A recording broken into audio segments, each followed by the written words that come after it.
5 Boy Scouts and their leaders take on one of the toughest trails in the Grand Canyon. How comes it so hot? But they're soon at the mercy of a freak heat wave. And as their water runs out, what started out as a fun adventure quickly turns into a fight for survival.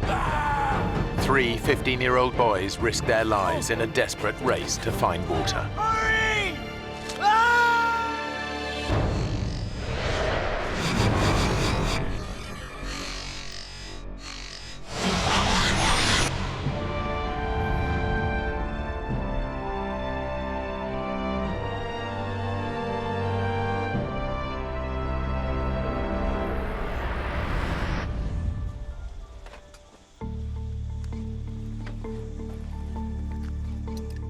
After camping out for a night close to the Grand Canyon's north rim, 5 Boy Scouts from Utah are about to make their very first descent to the bottom of the canyon. 3 of the boys are close friends. Is that bacon? Yeah. 15-year-old Mark Coons has been a scout for 4 years. Could have done with some of that this morning. I was saving it for big breakfast tomorrow. Scouting was really a big thing for me. I'm an Eagle Scout, which is the highest rank in the Boy Scouting program, and so it's meant a lot in my life. Mark is friends with Jordan Weiniger, who goes to the same high school in Bountiful, Utah. Every one of us boys, we'd grown up in the same neighborhood, gone to school together, and so we were excited to spend some time to bond and to have fun with each other. It's still kind of heavy with all this water. Nah, it's all that bacon I'm hearing about. First rule of hiking, always be nice to the guy carrying the breakfast. It's a good point, Mark. Maybe I should take that back. Dream on. Making up the trio of friends is David Phillips. Check his roll. He's the most experienced hiker of the 3.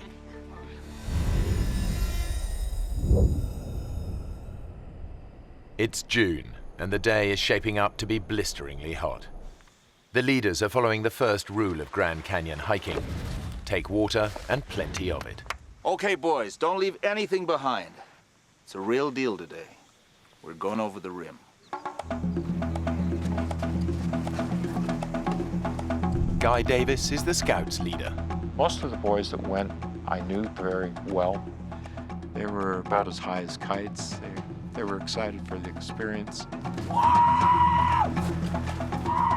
I still remember my first time in the canyon. Veteran hiker Lauren Pace is in charge of navigation. Earl. He's also brought his brother Earl along. They're having a good time. Yeah, why not? Time of their lives.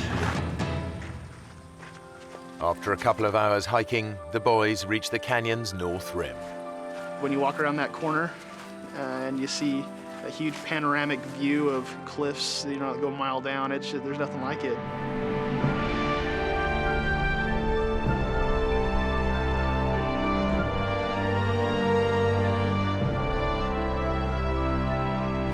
It's the biggest canyon on Earth, 18 miles wide and nearly a mile deep in parts. Its sheer size makes it one of the world's most extreme hiking environments. That's where we're going. All the way. Whoa. It's amazing. This place is incredible. The scale of what they're taking on hits home. We're going all the way down there. If you get bored of hiking, there's always the fast way down.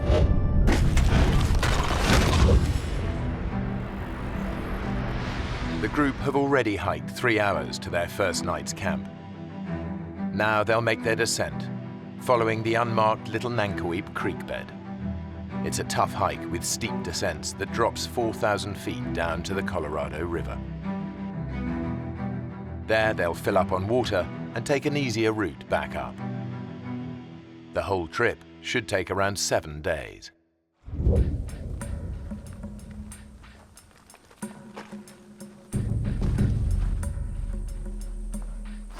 An hour on from the canyon rim, the group reaches the end of the official route. From here on, they'll be off trail all the way down. The trail ended, and then it got very rocky. That's when we saw the difficulty of what the hike was going to be. Jordan is right to be wary. Every year, some 300 hikers get into trouble here. and about 200 of them have to be airlifted out by rescue services. Around 10 more aren't so lucky and die here. And going off-trail in the canyon intensifies the risk.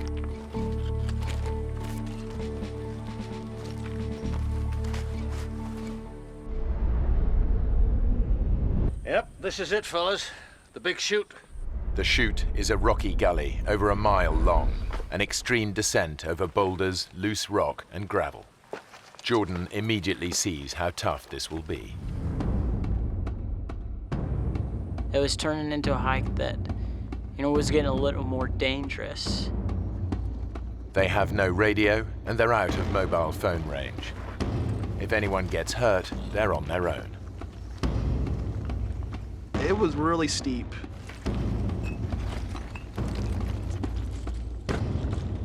As the most experienced hiker, David takes it in his stride. Pack's off, guys.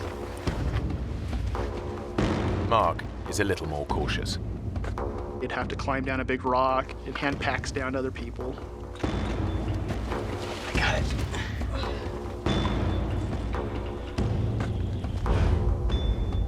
So at that point, it wasn't just a hike, it was more of a climb.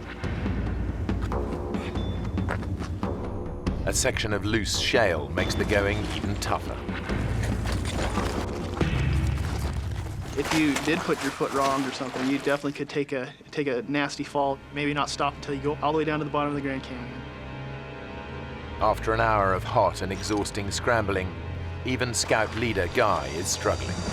It's very difficult to keep your footing as you were sliding down.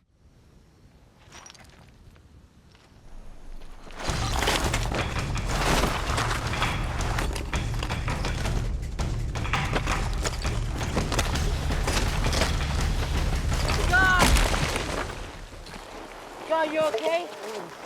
I hit a log straight on, and it just, I managed to catch it with the part of the body you should never hit a log with, and literally knocked the wind out of me considerably.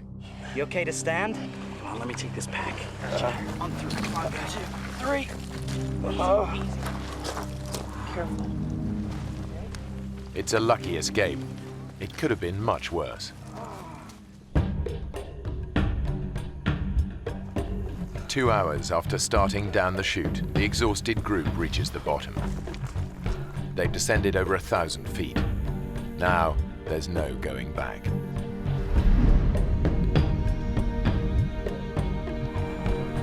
The temperature has been climbing all day. It's touching 100 degrees Fahrenheit.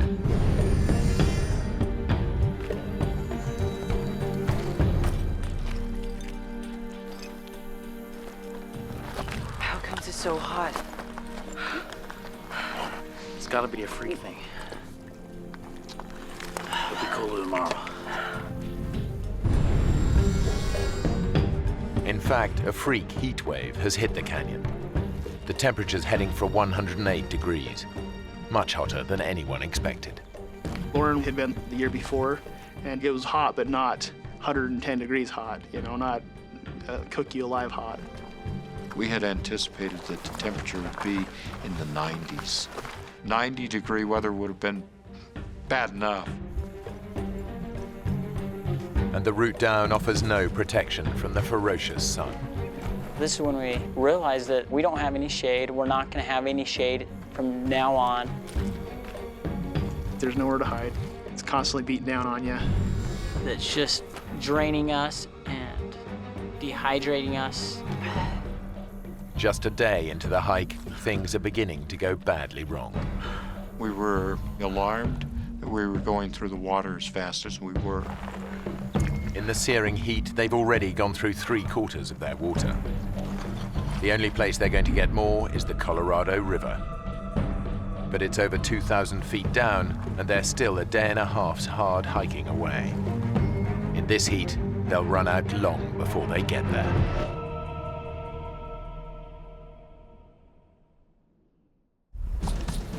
As we were hiking, that's all we could think about was the river, of getting to the river. But the boys are about to find out that blistering heat isn't the only hazard they face. Dave, don't move. You got a scorpion on your back. One sting could immobilize David. Hold still. Careful.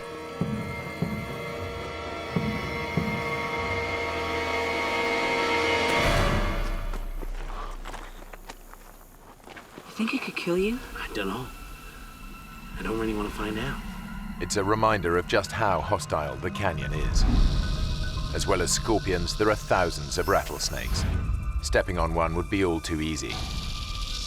And getting bitten out here, miles from medical help, could be fatal. Come on, let's go.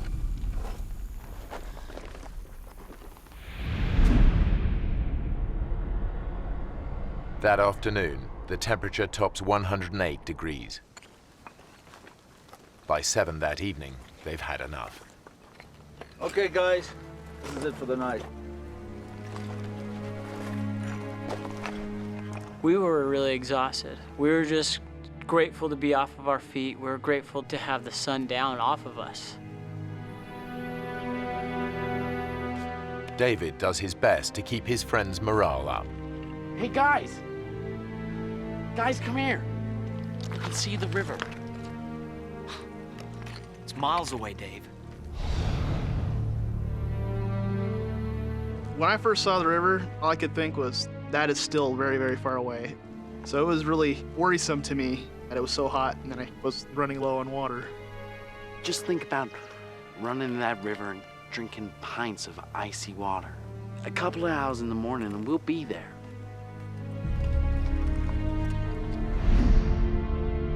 In fact, they're still a tough day's hike from the river, and their water is almost gone. We begin to say, gee whiz, am I going to be able to make it down to the river tomorrow? Have I got enough water?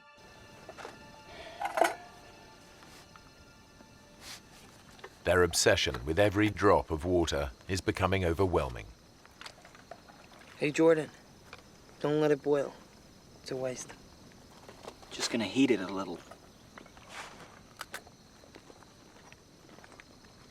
Hey, George, they're much better dry. They're nutritious and delicious. It's like having loads of little worms in your mouth, just wriggling about. I'm not hungry. Come on, Mark. You gotta eat something.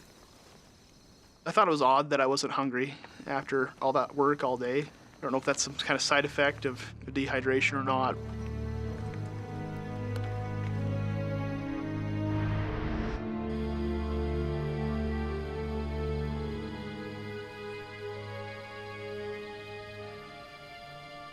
Definitely that night I was starting to feel a little shocked and surprised that something I thought would be so fun was starting to turn into something that was so scary and so worrisome to me.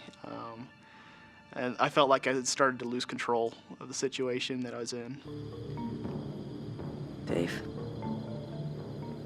Yeah? are we gonna get through this? Come on. We'll get up early before the sun gets down on us. By the afternoon, we'll be at the river.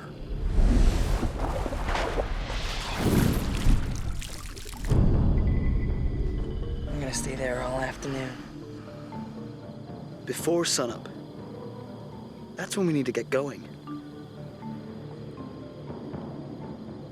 Like David, Jordan is convinced there's only one way to avoid being cooked by the sun again. We knew that we had to get up early. We knew that we had to beat the sun, that if we didn't, we knew that we would be in trouble.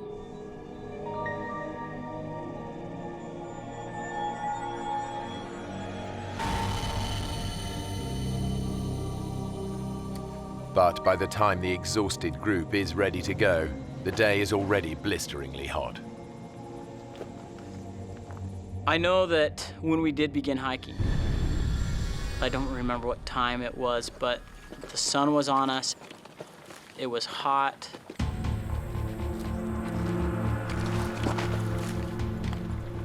We could feel our bodies were dehydrating. We could feel the heat. They're sweating up to 4 pints of water an hour and dehydrating fast. They face exhaustion, hallucinations, and as their blood pressure drops, collapse.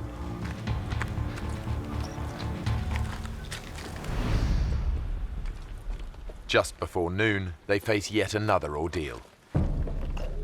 A grueling descent down a steep, rocky chute.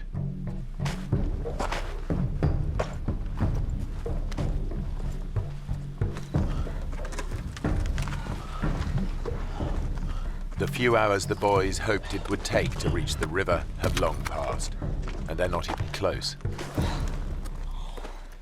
And now, the water situation is critical.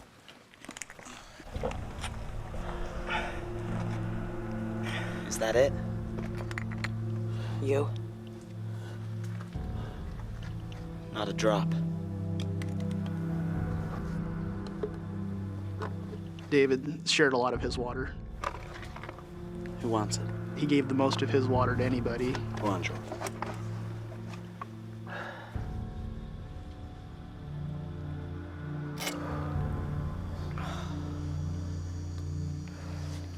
Thanks.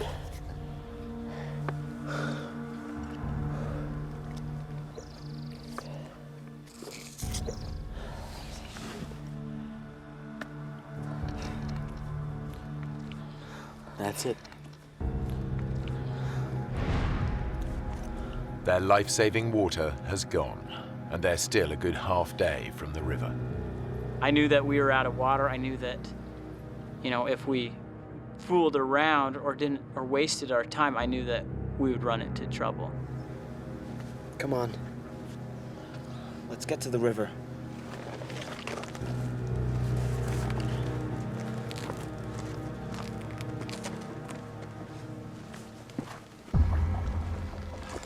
Guy is struggling most in the unrelenting heat. He's fallen behind the rest of the group. It was like being in an oven. I was physically exhausted. Severe dehydration is putting Guy's body under intolerable pressure. Finally, it just gives out.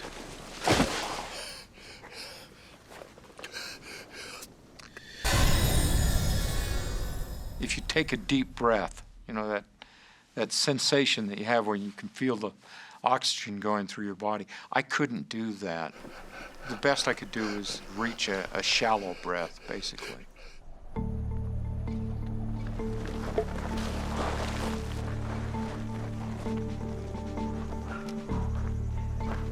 Hey, where's Guy?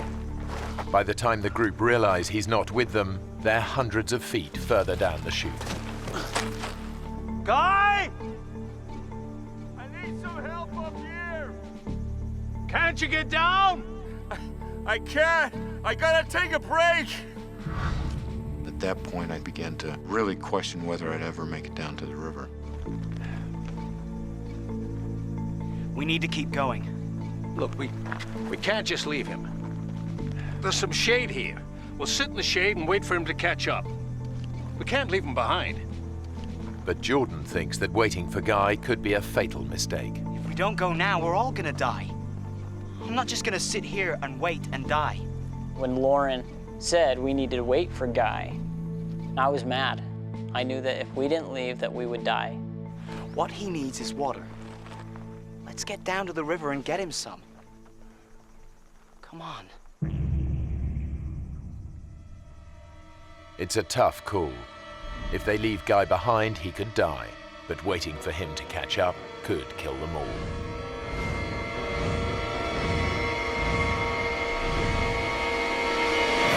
Okay. Guy! We gotta get down! Get some water! We're coming back! We're coming back with water! I look after the boys! I had never heard a tone like that in anyone's voice before. Look after the boys! That kind of fear or anything like that ever in my life. Just, it changes you when you hear something like that. It's difficult to leave somebody behind, but when it's your own life, you need to do what you need to do.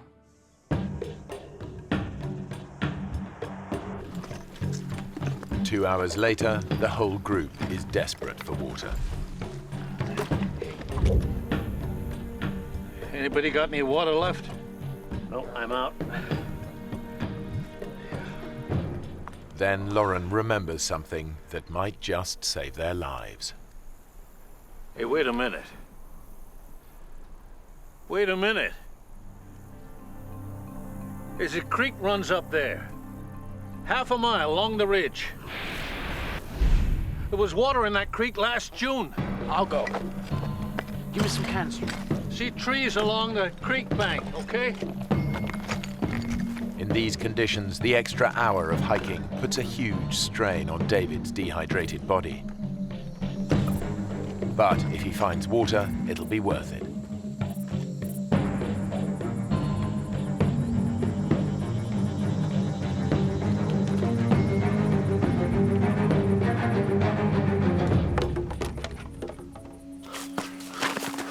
The creek is dry as dust.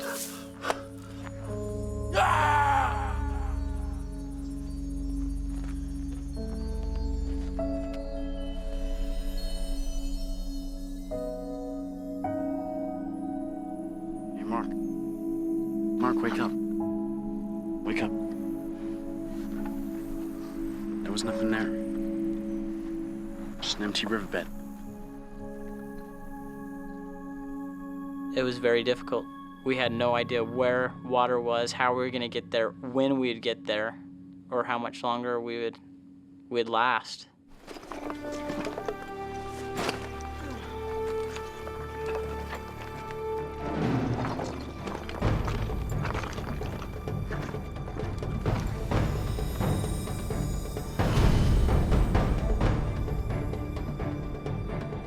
After 6 hours tough hiking, they're still a long way from the river.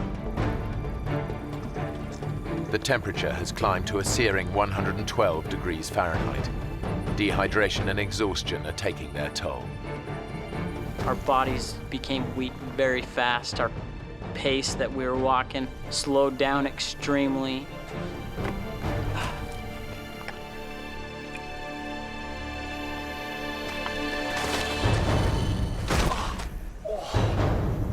For 71-year-old Lauren Pace, enough is enough. Lauren, you okay? Don't fuss. I'm okay. I'm okay. Listen, guys. The sun is a killer. There's some shade here. We should wait till it's dark.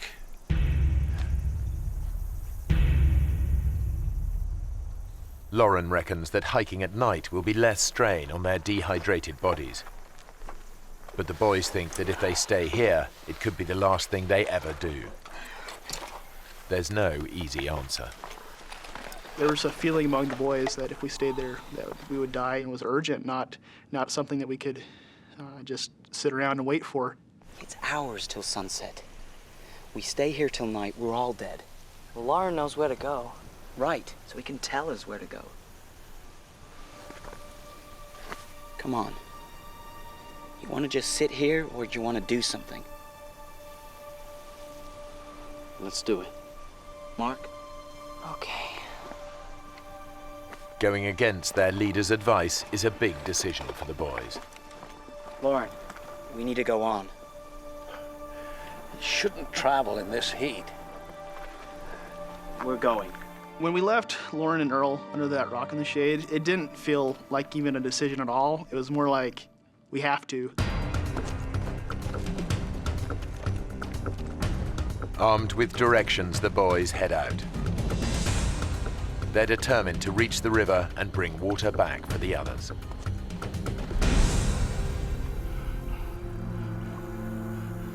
Back up the canyon, Guy is deteriorating. His fluid levels are so low that his body has cut off the supply to his sweat glands. I can't believe a time in my life when I wanted to sweat. I knew that if I could sweat, that it would cool down my body. And I physically tried to will myself to do that, and I couldn't do it. Without cooling sweat, any physical exertion could send his temperature spiraling out of control. If it reaches 108 degrees Fahrenheit, his brain will begin to die. Guy is trapped. If he tries to hike out, it could kill him. Come on, guys. Let's go. Further down the canyon, Lauren is worried about the three boys hiking alone and sends his brother and the other scouts after them.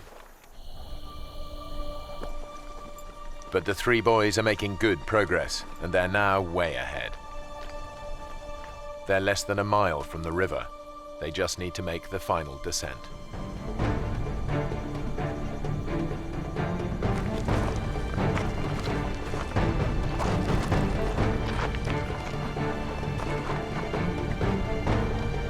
He must be those rocks Lauren was talking about. But somewhere they've gone horribly wrong. Instead of the safe route down they were expecting, they've reached a sheer 200-foot drop. We could not see any way down it. It's a dead end. There's no way down.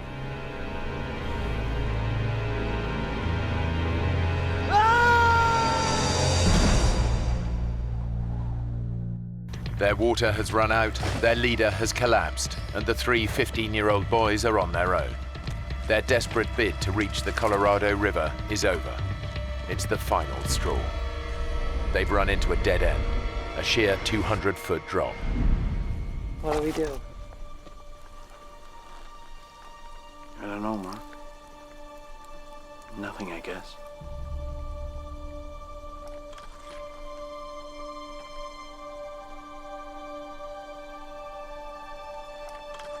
The river's out of reach. And with the group not expected back for 6 more days, there's no hope of anyone sending out a search party in time. Now, all they can think of is getting out of the sun.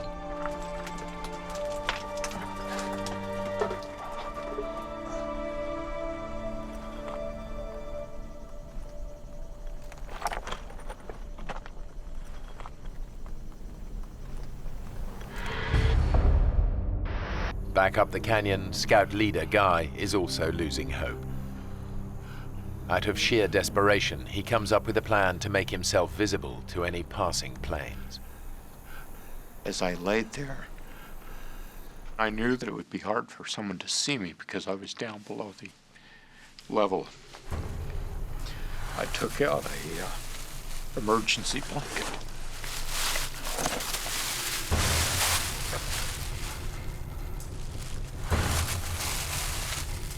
Guy is totally alone and virtually helpless. It's his darkest hour. When I realized how much of my strength it took just to do that, I was absolutely certain that there was no way out without help from somebody else. Sheltering under cliff-top boulders, the boys realize they face a slow and painful death from dehydration. In my mind, I knew we were gonna die.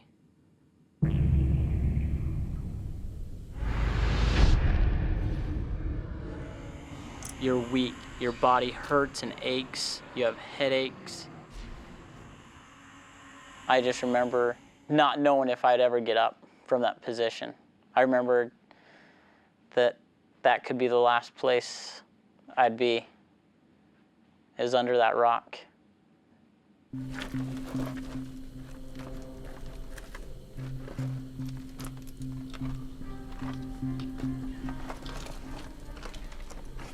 It was a pretty sad situation there, you know. And I was almost turned 16. I wasn't gonna get to drive or anything. You know, you think about your family, that you're not gonna see your mom again or your dad, and it's really sad.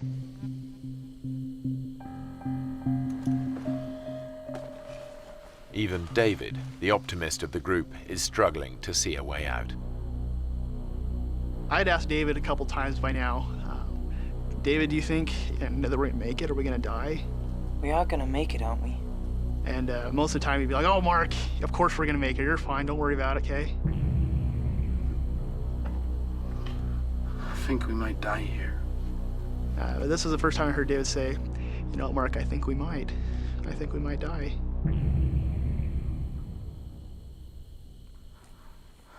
Hey, Jordan. Can you give me a pen? Why? I want to write a letter to my mom and dad. You know. Say goodbye.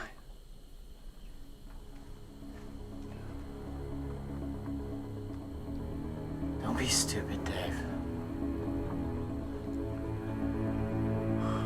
We're not gonna die. I was telling him that, not to give us confidence or not to give us hope, but I almost said it just so that I didn't have to go get him one. So I didn't want to move from that spot. I physically couldn't. I was just gonna lay there to die, and I didn't want to do anything else. The boys start to drift in and out of consciousness. I had a dream of myself in a coffin. You know, my family walked by, but my littlest brother just broke down in tears, covered his eyes.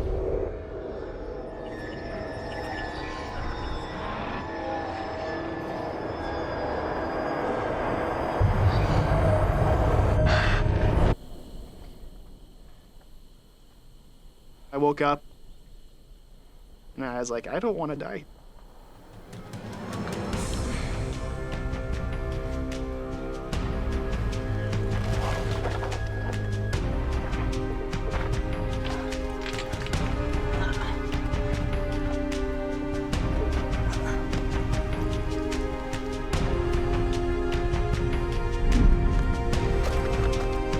I had no idea where I was going, and I'm not a mountaineer or anything like that, but I decided we can't stay here.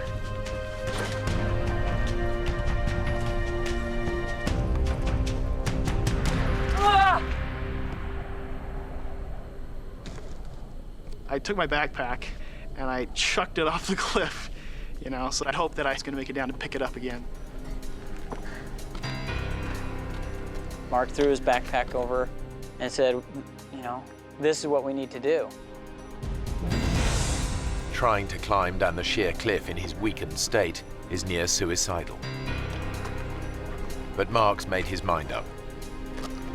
He's going to get down or die trying. Come on, guys. We gotta do it.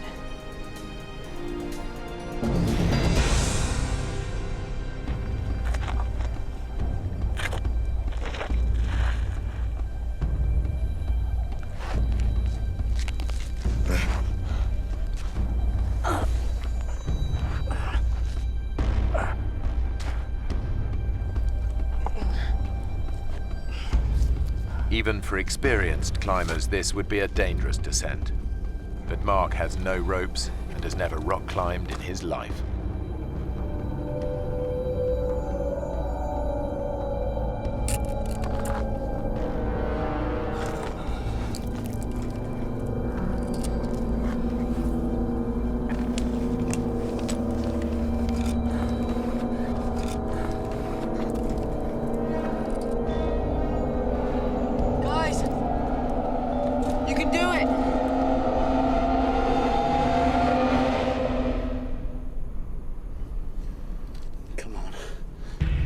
I thought we were gonna die anyways.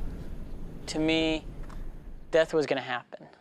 And so it seemed like anything would be better, even if it was a ridiculous plan.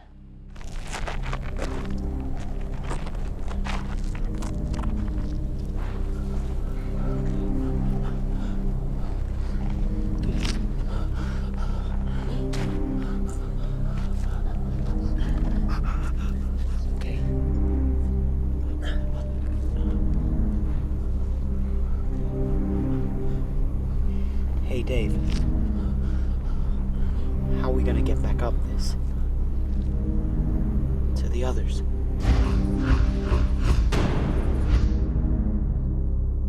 We knew that it would be too difficult to get back to the top of that And at that time we knew that there's no way we'd be able to make it back to them with water. But the boys have no choice.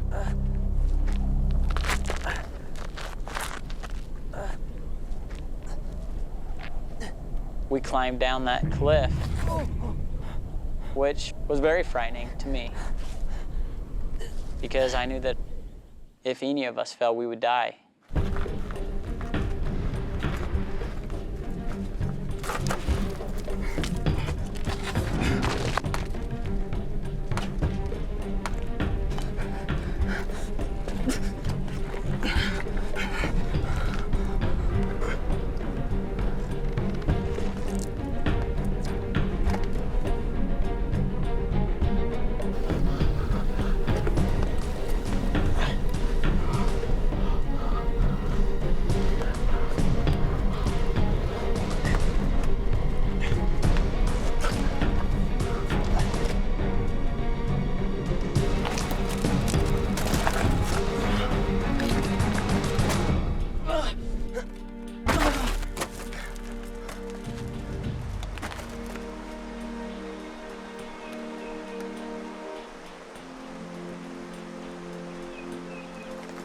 Hey! I can hear it! The river!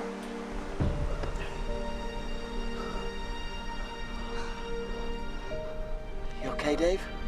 My eyes are going funny.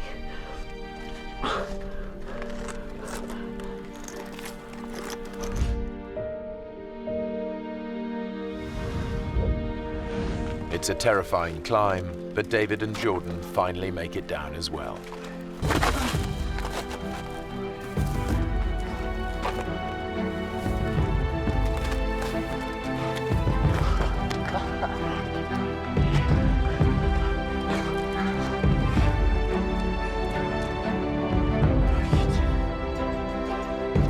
It was a sheer cliff that I couldn't do again. I think we were all amazed that we were still alive, I guess. But David is in trouble. You okay, Dave? He's showing early symptoms of heat stroke. He needs water fast. I'm cool. Come on. Back up the chute, Guy is so dehydrated he can barely move. He's now at the mercy of the canyon and its inhabitants. There was a rather large rattlesnake that was a few feet away from me. The western diamondback rattlesnake is one of the most aggressive snakes in the US. A bite from an adult can deliver enough venom to kill in as little as 6 hours. I remember experiencing the fear that that snake would turn and sense my body heat. Guy is so weak he can't move out of striking range. And that experience lasted for about an hour while that snake was there.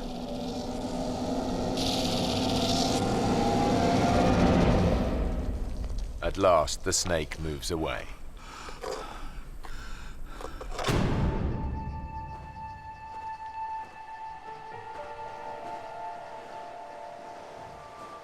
Since making it down the cliff, the boys have walked for over an hour, but they still hadn't reached the river. We could hear the water, and it seemed so close. But as we go around one corner, and then the next corner, and then the next corner, you know, each corner we thought it was the next one, and it wasn't.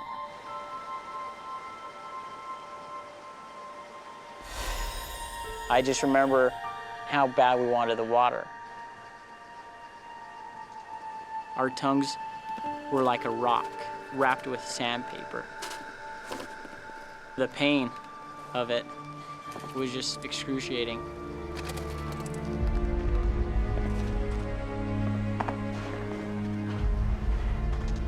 I remember Dave complaining about his vision. Come on, Dave. You're nearly there. And he was shaking. All of us were.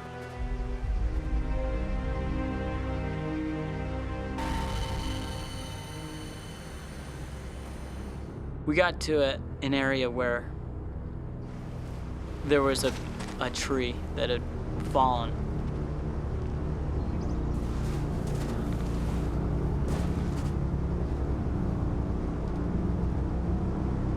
David was leaning against a tree, and I was like, hey, we're almost there, guys. And at that point, David collapsed. David? Dave? You okay? Me and Mark went over to him. Dave. And I remember seeing Dave's eyes roll back in his head, and his breathing is really jumpy. Yes.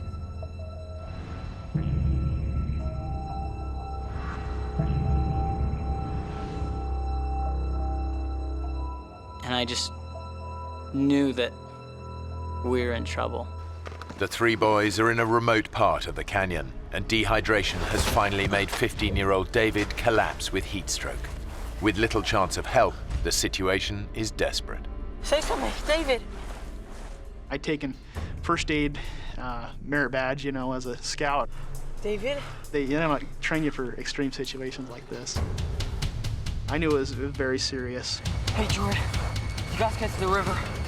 Bring back water. We're gonna get you some water, all right?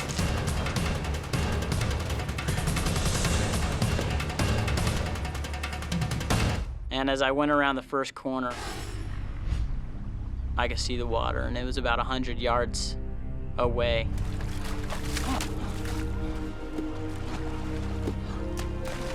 And I remember getting to the water and just being so grateful.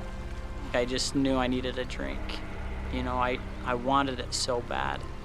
And so I took a drink out of the water, but I knew that there was a higher priority, that Dave needed the water.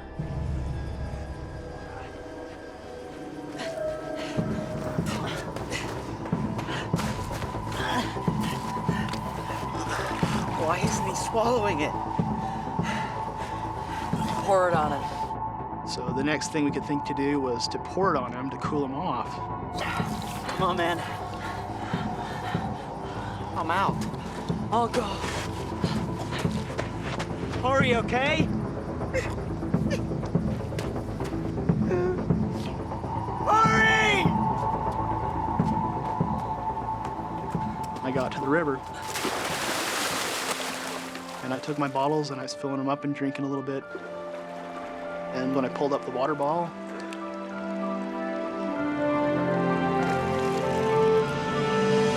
I could not believe it. I saw two big yellow rafts coming around the corner. Hey! Hey, help me get out! Hey! My friend is dying! Help me! The next thing I knew is I heard Mark yelling help from the distance, and I was just hoping for something. It's an incredible stroke of luck. A minute earlier or later, and the rafters would have passed by without finding the boys. Nathan, can you hear me? What's more, the rafting party is made up of off-duty doctors and paramedics. Let's get him back down. Let's get him wet. That was such a great relief to me to know that there's somebody here that knows how to take care of Dave. Mayday, mayday. David is in good hands, but with night falling, there's no chance of a helicopter rescue before dawn.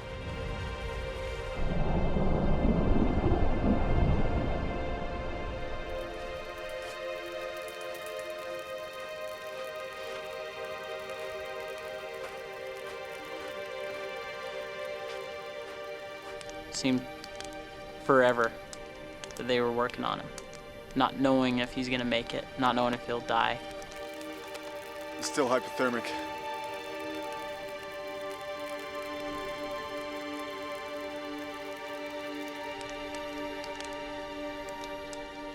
It was dark, so I can't really put a time on it, but somewhere around 10 that night, the one that said he was a doctor came over and said, "I'm sorry to inform you, but your friend has just passed away." Sorry.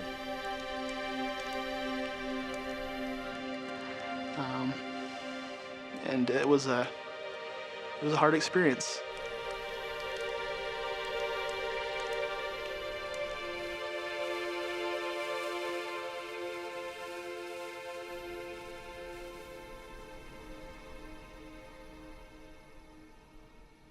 I think it really tore apart our hearts, knowing that our friend was gone.